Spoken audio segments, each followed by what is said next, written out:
Hello दोस्त, कैसे हैं आप सभी लोग। मैं जितेंद्र आप सभी लोगों का बहुत बहुत स्वागत करता हूं आपके अपने इस यूट्यूब चैनल पे।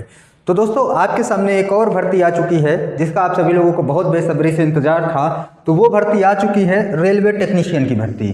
तो चुनावी सीजन चल रहा है और हमारे इंडिया में होता क्या है, कहानी की सारी भर्तियाँ चुनाव के टाइम पर ही आती हैं। तो चुनावी सीजन से एक और भर्ती निकल के आई है, रेलवे की दूसरी भर्ती। इसके पहले भर्ती आई थी ALP की, दूसरी भर्ती आपके टेक्नीशियन की आ गई है। तो टेक्नीशियन की भर्ती में आज हम लोग पूरा डिटेल नोटिफिकेशन की चर्चा करेंगे कि क्या क्या इसकी क्राइटेरिया है, कौन कौन इसका फॉर्म भर सकता है, कहाँ कहाँ से कितनी कितनी पोस्टें हैं, सारी चीज़ों पर डिस्कस करेंगे और पूरा का पूरा डिटेल नोटिफिकेशन की बात करेंगे। तो सभी लोग देखना कि इस डिटेल नोटिफिकेशन में कौन कौन इस फॉर्म को भर सकता है। सैलरी बोलूँ तो सैलरी लाजवाब सैलरी वाली पोस्ट हैं। चलिए हम शुरुआत करेंगे यहाँ से और देखेंगे टेक्नीशियन की भर्ती में हमारे सामने क्या क्या पॉइंट इन्होंने दिए हैं। सबसे पहले अगर बात की जाए तो सबसे पहले इन्होंने दिया है आवेदन प्रारंभ होने की तिथि कितनी है, यानी कौन सी तारीख से आवेदन इसके प्रारंभ हो जाएंगे। तो 9 मार्च 2024 से इसके आवेदन प्रारंभ हो जाएंगे, यानी कि आज से इसका फॉर्म आप सभी लोग डाल सकते हैं। दूसरी चीज़ यहाँ पर बात करें कि जमा करने की अंतिम तिथि कौन सी है, तो 8 अप्रैल।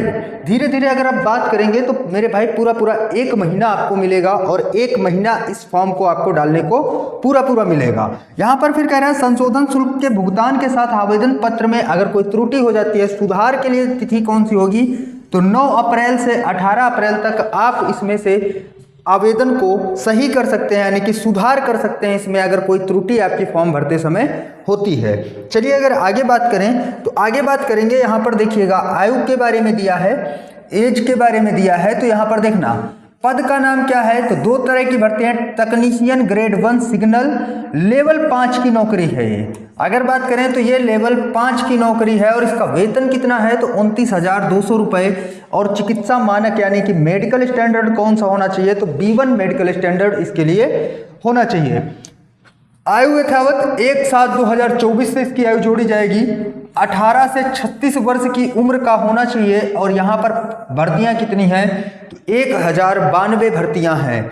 इसके बाद अगर बात करें टेक्नीशियन ग्रेड 3 की वैकेंसी, जिसमें से आपके लिए ITI वगैरह की डिप्लोमा स्तर मांगते हैं, तो स्तर 2 की नौकरी यानी कि लेवल 2 की नौकरी है। ग्रुप D से एक स्तर ऊंचे की नौकरी है, तो ग्रुप D जो होती है वो लेवल 1 की होती है। टेक्नीशियन ग्रेड 3 की नौकरी जो होती है वो लेवल 2 की नौकरी होती है और इसका ग्रेड पे आपका 19,900 रुपया चलेगा।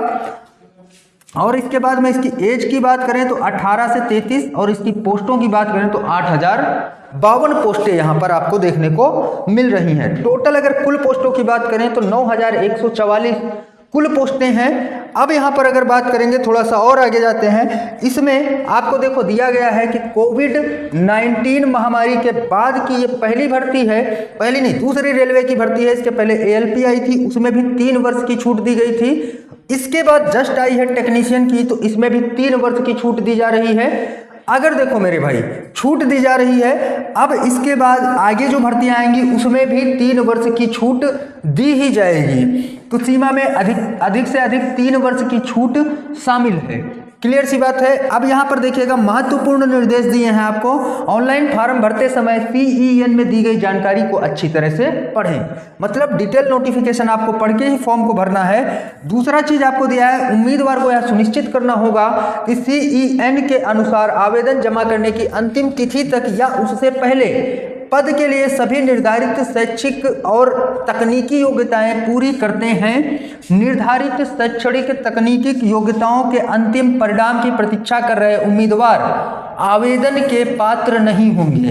तो कहने का बेसिक सा मतलब क्या है वो समझना आप लोग। तो मतलब यहाँ पर कहने का ये है कि अगर आपका रिजल्ट नहीं आया है, ITI का रिजल्ट नहीं आया है, BSc का आपका रिजल्ट नहीं आया है, तब आप इस फॉर्म को नहीं डाल सकते हैं। आवेदन करने की अंतिम तिथि से पहले आपका रिजल्ट आना अनिवार्य है। आपके पास पूरी तरह से आप उसको पास होने चाहिए। बात की जाए तो अपीयरिंग वाले इसको नहीं डाल सकते हैं। क्लियर सी बात है। चलिए आगे बात करते हैं, थोड़ा सा और आगे अगर निर्देश की बात करें तो उम्मीदवारों की पात्रता आवेदन उम्मीदवारों के द्वारा दिए गए विवरण के आधार पर अनंतिम होगी। RRB पात्रता के लिए आवेदन की विस्तृत जांच नहीं करेगा। इसलिए आवश्यकता अनुसार बुनियादी पात्रता मानदंडों को पूरा करने की शर्त पर उम्मीदवारी केवल अंतिम रूप से स्वीकार की जाएगी।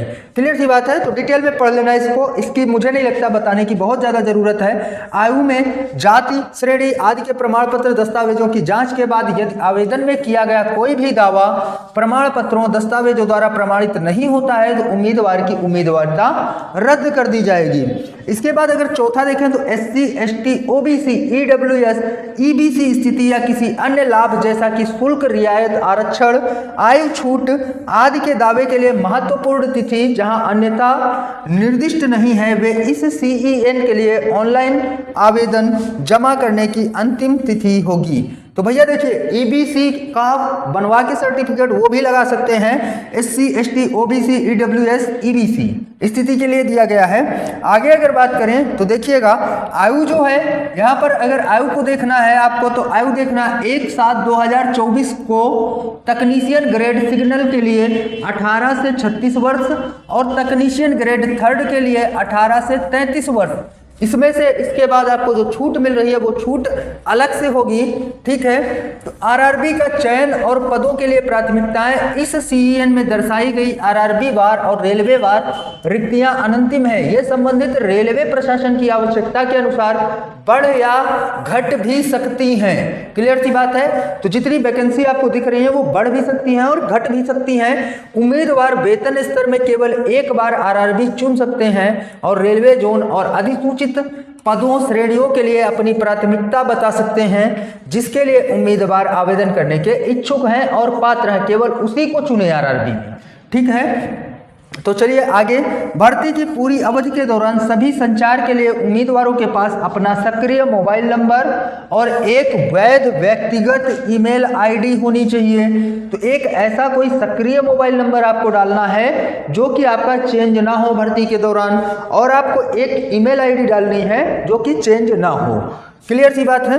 चलिए, ऑनलाइन आवेदन के दौरान उम्मीदवारों को एक खाता बनाने के लिए कहा जाएगा। यदि किसी उम्मीदवार ने पहले ही CEN संख्या 1/2024 यानी कि जिसने ALP फॉर्म डाला होगा वहां से भी खाता बना होगा, खाता बना लिया है तो उन्हें इस CEN यानी CEN संख्या 20/2024 के लिए भी आवेदन जमा करने के लिए उसी खाता के क्रेडेंशियल का उपयोग करके लॉगिन करना चाहिए। तो मतलब अगर आपने इसके पहले ALP का फॉर्म डाला है, आपका यहाँ अकाउंट बना है, तो आप उसी अकाउंट से इस फॉर्म को भी भर सकते हैं। क्लियर बात है। चलिए आगे बात करते हैं। यहाँ पर खाता बनाए फॉर्म में भरे गए विवरण मोबाइल नंबर, ईमेल आईडी सहित खाता बनने के लिए बाद किसी भी चरण में संशोधित नहीं किया जा सकता। चलिए आगे अगर बात करें तो आगे देखिएगा, RRB में संशोधन की प्रस्तुति पर विचार नहीं करेगा। नकारात्मक अंकन, CBT में नकारात्मक अंकन प्रत्येक गलत उत्तर के लिए 1/3 माइनस मार्किंग होगी। क्लियर सी बात है। तो 1/3 माइनस मार्किंग की बात करें तो 1/3 की माइनस मार्किंग है यहाँ पर। इसके बाद देखिए प्रतिबंधित वस्तुएं जैसे संचार उपकरण, electronic gadget, mobile phone, bluetooth, pen drive, laptop, calculator, smartphone, smart घड़ियां, चूड़ियां, चेन, कंगन, श्रवण यंत्र, वॉलेट, पर्स, जूते, धातु के वस्त्र या पेन पेंसिल जैसी किसी भी स्टेशनरी वस्तु को ले जा रहे अभ्यर्थी को परीक्षा में शामिल होने की अनुमति नहीं मिलेगी।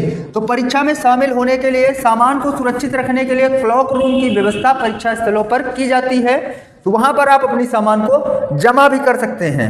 ठीक है। तो चलिए आगे अगर बात करें तो आगे देखिएगा, थोड़ा सामान्य निर्देश आपको दिया है। भर्ती प्रक्रिया के सभी चरणों में प्रवेश अनंतिम होगा, बशर्ते कि उम्मीदवार सभी निर्धारित पात्रता शर्तों को पूरा करते हों।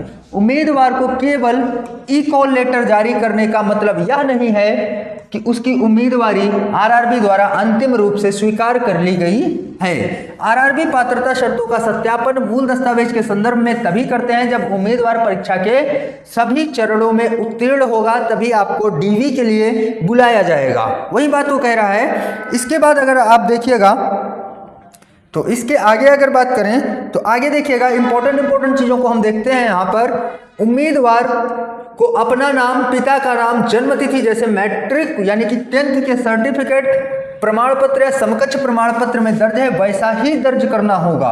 नाम में किसी भी बदलाव के मामले में उम्मीदवार को केवल अपना नाम, बदला हुआ नाम ही बताना चाहिए। हालांकि सभी विवरण मैट्रिकुलेशन या समकक्ष प्रमाण पत्र में से मेल खाने चाहिए। ऐसे परिवर्तन की तिथि या ऐसे परिवर्तन के लिए आवेदन, ऑनलाइन आवेदन जमा करने की तिथि से पहले की होनी चाहिए। क्लियर बात है। चलिए आगे देखते हैं। यहाँ पर CBAT और DV की तिथियां पैरा 14 में दिए गए अनुसार भाग लेने वाले RRB की वेबसाइट पर प्रकाशित की जाएंगी। तो आगे देखेंगे हम यहाँ पर। और तकनीशियन पद के लिए चयनित उम्मीदवारों को जहां भी निर्धारित हो प्रशिक्षण लेना होगा और प्रशिक्षण अवधि के दौरान केवल वजीफा का भुगतान किया जाएगा।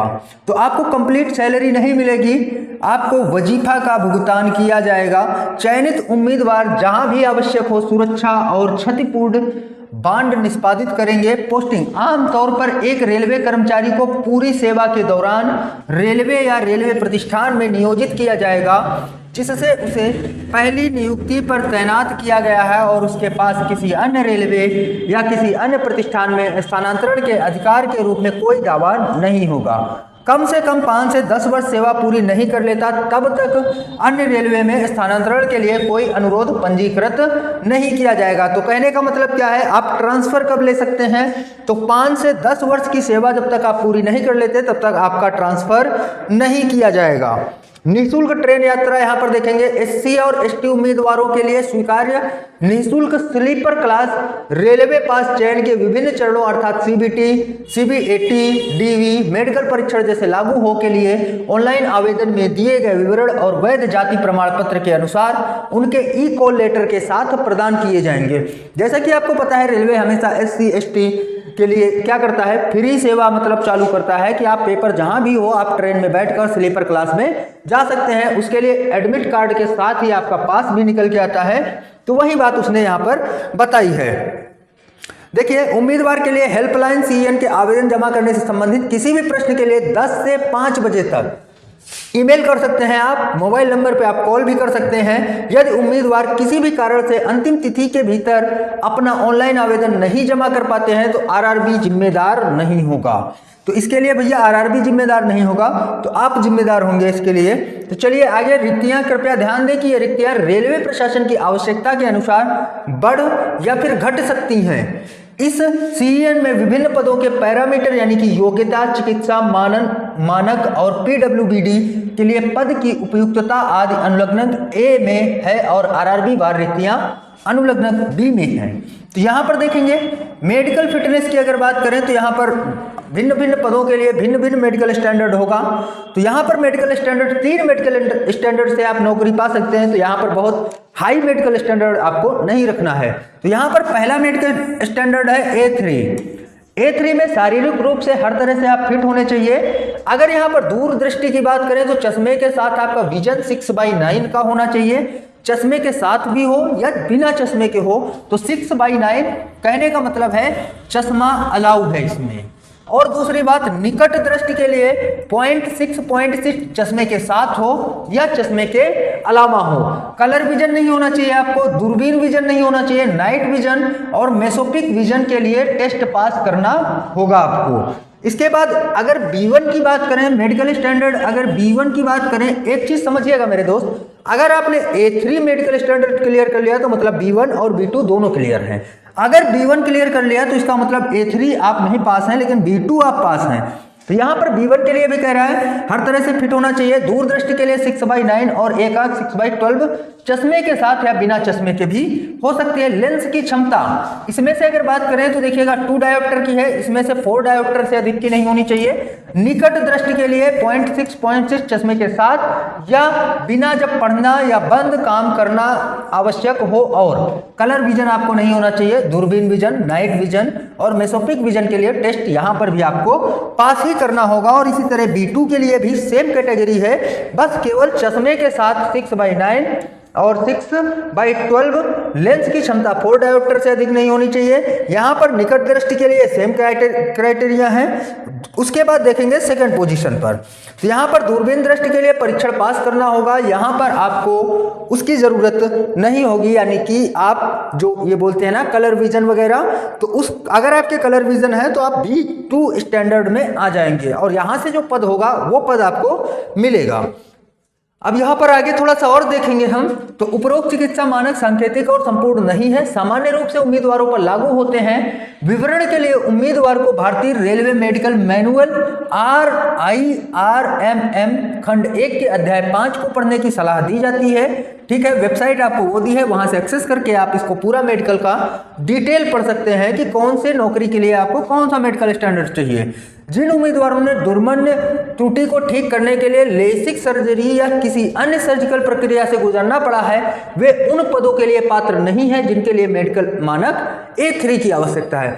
तो मतलब अगर आपने लेसिक सर्जरी वगैरह कराई है तो आप ना तो A1 मेडिकल पास हैं, ना तो A2 मेडिकल पास कर सकते हैं, ना तो A3 मेडिकल पास कर सकते हैं। तो आप यहां से केवल और केवल B1 और B2 मेडिकल ही पास कर पाएंगे। क्लियर सी बात है।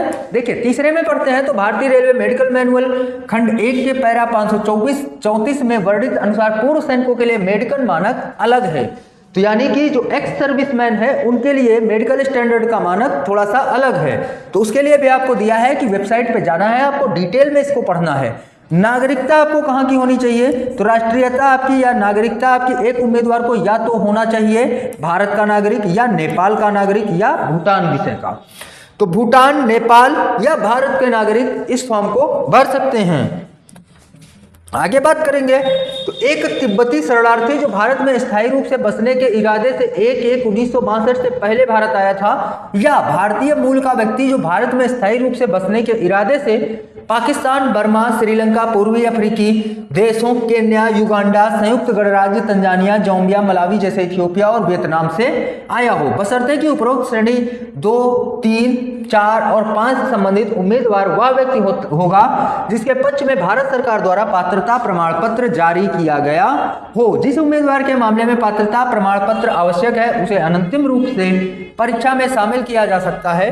हालांकि भारत सरकार द्वारा जारी पात्रता प्रमाण पत्र दस्तावेजन सत्यापन के दौरान प्रस्तुत करना होगा, अन्यथा उसकी उम्मीदवारता खारिज कर दी जाएगी। तो यहाँ पर देखिएगा एज आयु सीमा आपको दी है, तकनीशियन ग्रेड 1 यानी सिग्नल के लिए 18 से 33 और 3 साल की छूट के साथ 18 से 36 हो जाएगा, और यहाँ पर 18 से 30 3 साल की छूट के बाद 18 से 33 हो जाएगा। क्लियर सी बात है। ऐसे उम्मीदवार जो आयु सीमा को पार कर चुके हैं और कोविड-19 महामारी के कारण रेलवे भर्ती में भाग लेने का अवसर चूक गए हैं, उनको राहत देने के लिए तकनीशियन पदों की आयु सीमा निर्धारित ऊपरी आयु सीमा में 3 वर्ष की एकमुश्त छूट देने का निर्णय लिया गया है।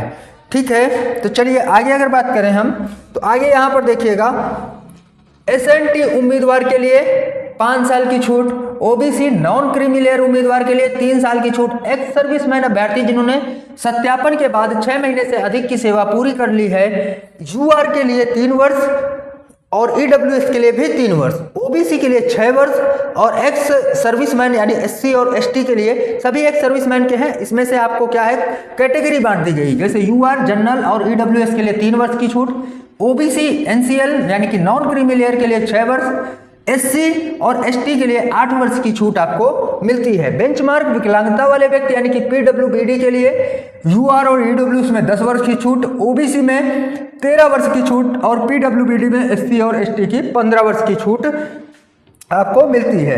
वे अभ्यर्थी जो रेलवे में ग्रुप C और पूर्व group D railway UR EWS की 40 की उम्र तक आप फॉर्म भर सकते हैं। स्टाफ में न्यूनतम 3 साल की सेवा के साथ निरंतर या अलग अलग समय से न्यूनतम 3 साल की सेवा के साथ सेवारत हैं।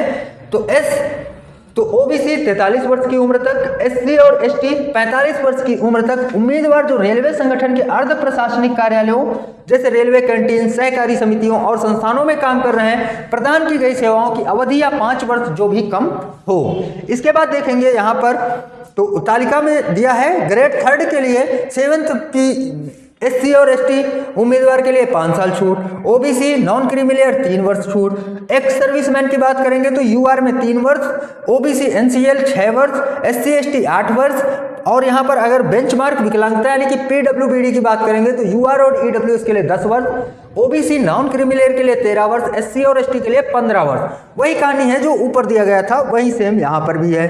तो आप सभी लोग पढ़ लीजिएगा कौन सी कैटेगरी से आप आते हैं और आपको कौन सी छूट चाहिए, तो आप देख लीजिएगा इसको। इसके बाद देखते हैं जन्म तिथि। तो 18 से 36 वर्ष है आपकी पहली वाली। तो यहाँ पर अगर देखिए 18 से 36 2/7/1988 से 2/7/1985 OBC non creamy layer, SC ST के लिए 2/7/1983 होनी चाहिए। और यहाँ पर अगर देखें 18 से 33 जो थी आपकी लेवल 2 वाली थी, ये लेवल 5 वाली के लिए।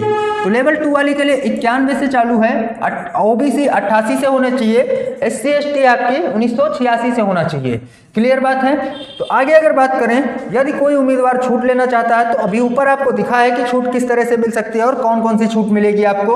तो महत्वपूर्ण उम्मीदवार को ध्यान देना चाहिए कि उसके आवेदन में भरी गई जन्म तिथि वही होनी चाहिए जो उसके 10th सर्टिफिकेट, SSLC या समकक्ष प्रमाण पत्र में दर्ज जन्म तिथि में बदलाव के किसी भी बाद के अनुरोध पर विचार नहीं किया जाएगा। जन्म तिथि में कोई भी अंतर होने पर उम्मीदवार को अयोग्य घोषित कर दिया जाएगा। शैक्षणिक योग्यताएं, कृपया पद के लिए निर्धारित योग्यताओं के लिए अनुलग्नक ए देखें। ऑनलाइन आवेदन जमा करने की अंतिम तिथि 8/4/2024 तक उम्मीदवार के पास पहले से मान्यता प्राप्त संस्थान विश्वविद्यालय से निर्धारित शैक्षिक तकनीकी योग्यता होनी चाहिए। तो वही सारी चीजें दी गई हैं। अब यहाँ पर देखेंगे अभ्यर्थियों की श्रेणीबद्ध समुदाय सभी उम्मीदवारों के लिए 2 पर नीचे उल्लिखित श्रेणियों को छोड़कर CBT में उपस्थित होने वाले पर 500 रुपए के इस शुल्क में से 400 रुपए की राशि बैंक शुल्क काट कर वापस कर दी जाएगी। अगर आप 500 रुपए फीस जमा करते हैं तो 400 रुपए आपके अकाउंट में रिटर्न आ जाएंगे, 100 रुपए केवल वो काटेंगे। तो टोटल शुल्क कितनी आएगी? 500 रुपए। फिर इसके साथ कह रहे हैं कि उन उम्मीदवार जो SC ST एक्स सर्विसमैन, महिला, ट्रांसजेंडर, अल्पसंख्यक या इकोनॉमिकल बैकवर्ड क्लास यानी कि जो EBC का EBC का सर्टिफिकेट बनता है संबंधित है, सावधानी EBC को OBC या EWS के साथ भ्रमित नहीं किया जाना चाहिए। 250 रुपए का यह शुल्क CBT में उपस्थित होने पर लागू बैंक शुल्कों की कटौती के साथ वापस कर दिया जाएगा। अगर आपके पास EBC सर्टिफिकेट है तो आप 250 रुपए जमा करके इस फॉर्म में बैठ सकते हैं, मतलब पेपर आप दे सकते हैं, जिसमें से 250 रुपए में बैंक की कटौती के साथ जो कटौती की जाएगी उसके अलावा सारा आपको CBT में बैठने के बाद आपका रिटर्न कर दिया जाएगा। ठीक है। तो शुल्क भुगतान के तरीके हैं internet banking, debit card, credit card, UPI, कहीं से भी आप जमा कर सकते हैं। अल्पसंख्यक समुदायों के लिए घोषणा पत्र है, आपको ये बनवाना है। आर्थिक रूप से EBC सर्टिफिकेट आपको बनवाना है। अब और आगे देखेंगे EBC और EWS अलग अलग श्रेणियां हैं और EBC को OBC के साथ भ्रमित नहीं किया जाना चाहिए। EBC उम्मीदवारों को पता होना चाहिए कि केवल शुल्क रियायत के हकदार हैं, नौकरी में आरक्षण के नहीं। तो भैया देखो EBC सर्टिफिकेट का मतलब है केवल और केवल आपको शुल्क में छूट मिलेगी, नौकरी में आरक्षण आपको नहीं मिलने वाला है। परीक्षा शुल्क की वापसी है, सभी को पता है किस प्रकार से वापसी आएगी। EBC और EWS अलग अलग श्रेणियां हैं, ठीक है, कोई बात नहीं।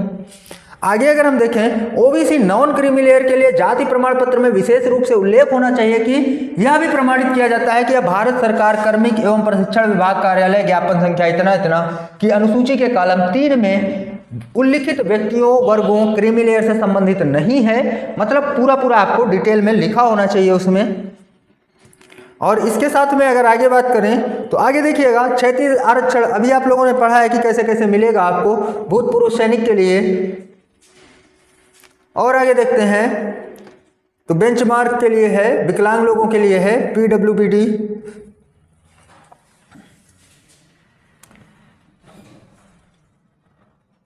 देखिएगा भर्ती प्रक्रिया कितने चरणों में होगी। तो भर्ती प्रक्रिया सबसे पहले तो आपका कंप्यूटर टेस्ट होगा, कंप्यूटर आधारित टेस्ट जिसको बोलते हैं CBT। दस्तावेज सत्यापन यानी कि DV होगा। मेडिकल परीक्षण यानी कि ME बोलते हैं इसको। परीक्षा अनुसूची और स्थानों की जानकारी RRB की वेबसाइट, SMS और ईमेल के माध्यम से नियत समय में पात्र उम्मीदवारों को दे दी जाएगी। कंप्यूटर आधारित परीक्षा देखिएगा आगे दिया है। तो कंप्यूटर आधारित परीक्षा प्रत्येक वेतन स्तर के लिए अलग अलग सीबीटी होगा। स्तर 5 के लिए पोस्ट यानी तकनीशियन ग्रेड सिग्नल के लिए सीबीटी का पैटर्न पाठ्यक्रम 90 मिनट का होगा। लेवल 5 के लिए भैया देखना, लेवल 5 के लिए आपका 90 मिनट का पेपर होगा, 90 मिनट का। और कुल प्रश्न कितने होंगे? 100। माइनस मार्किंग कितनी होगी? 1/3 की। कई पारियों में आयोजित सीबीटी के लिए मार्क्स का सामान्यीकरण किया जाएगा, यानी कि नॉर्मलाइजेशन की प्रक्रिया यहाँ पर अपनाई जाएगी। फिर इसके बाद पात्रता के लिए न्यूनतम पास प्रतिशत जनरल है और ईडब्ल्यूएस है तो आपको 40% मिनिमम क्वालिफिकेशन है आपकी। ओबीसी यानी एनसीएल नॉन क्रीमिलियर है तो आपके पास 30% होना चाहिए। एससी है तो 30%, एसटी है तो 25%। कमी होने पर पीडब्ल्यूबीडी उम्मीदवार के लिए इन प्रतिशत में 2% की छूट दी जा सकती है। सीबीटी में प्राप्त अंकों को इस भर्ती प्रक्रिया के आगे चरणों के लिए उम्मीदवारों की शॉर्ट लिस्टिंग के लिए गिना जाएगा। अब देखिएगा तकनीशियन ग्रेड 1 के लिए सिग्नल के सीबीटी के लिए सिलेबस प्रश्न बहुविकल्पी उत्तरों के साथ वस्तुनिष्ठ प्रकार के होंगे।